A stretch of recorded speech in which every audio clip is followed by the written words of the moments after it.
Bonjour à tous, bienvenue à la toute première capsule vidéo en information scolaire et professionnelle. Je vais me présenter un peu. Je m'appelle Josée Bellil, je suis présentement une stagiaire en information scolaire et professionnelle à l'École secondaire Saint-Laurent. Mon rôle est principalement de donner des informations aux étudiants concernant le marché du travail et les différents métiers, ce qui permet aux personnes de faire un choix de carrière qui correspond à leur personnalité et leurs capacités.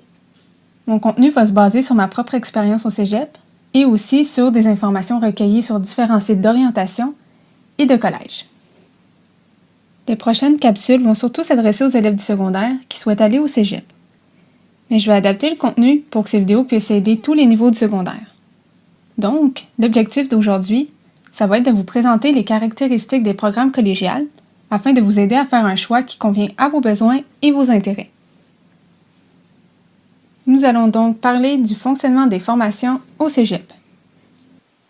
La première chose qui est importante est de comprendre c'est quoi exactement le cégep.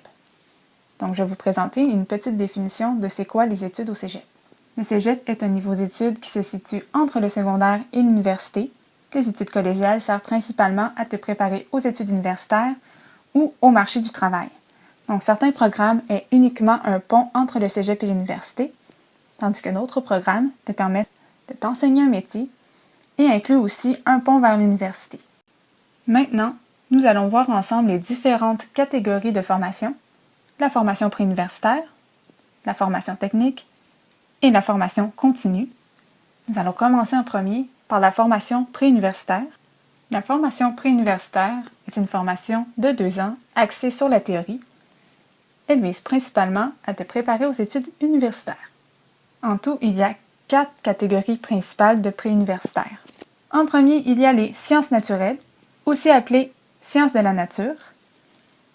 Les sciences naturelles est pour toi si tu t'intéresses au domaine de la médecine, de la génie biomédicale ou de l'architecture. En deuxième, les sciences humaines. Ce programme s'adresse aux personnes qui s'intéressent au comportement humain et qui aiment aider les personnes. En troisième, il y a les arts, lettres et communications ou arts visuels. Ce programme est apprécié par les personnes voulant travailler dans les arts visuels, autant pour travailler dans les musées d'art ou en cinéma, ceux qui souhaitent travailler en littérature, soit comme enseignant en littérature ou comme écrivain. Il y a ceux qui apprécient l'histoire et finalement pour ceux qui apprécient le journalisme. En quatrième, il y a le tremplin DEC. Le tremplin DEC est utile pour les personnes voulant étudier dans un programme demandant des préalables, mais qui n'ont pas suivi les cours au secondaire pour les obtenir.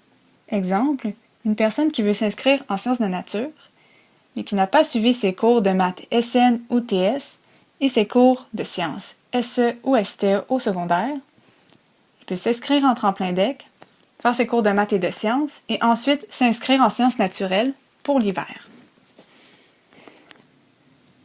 Si vous êtes en secondaire 3, je vous conseille de réfléchir dès maintenant au métier que vous voulez faire plus tard et de vous informer auprès de votre conseiller d'orientation si le domaine qui vous intéresse demande des cours préalables. De cette façon, vous allez vous éviter de faire un semestre supplémentaire au cégep. Maintenant, nous allons passer au second type de formation, la formation technique. La formation technique est une formation de 3 ans axée sur la pratique qui donne un accès au marché du travail ou à l'université. Ce type de formation s'adresse aux élèves ayant une idée plus claire du métier qu'ils veulent faire plus tard. Je vais vous donner un exemple.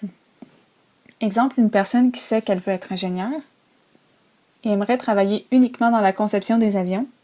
Il sera avantageux pour elle de faire une technique en génie aérospatial. Ça va permettre à l'étudiant de pouvoir travailler directement après le cégep, mais aussi, dans certains cas, lui permettre de faire son baccalauréat en 2 ans au lieu de 3 ans si la personne veut aller à l'université.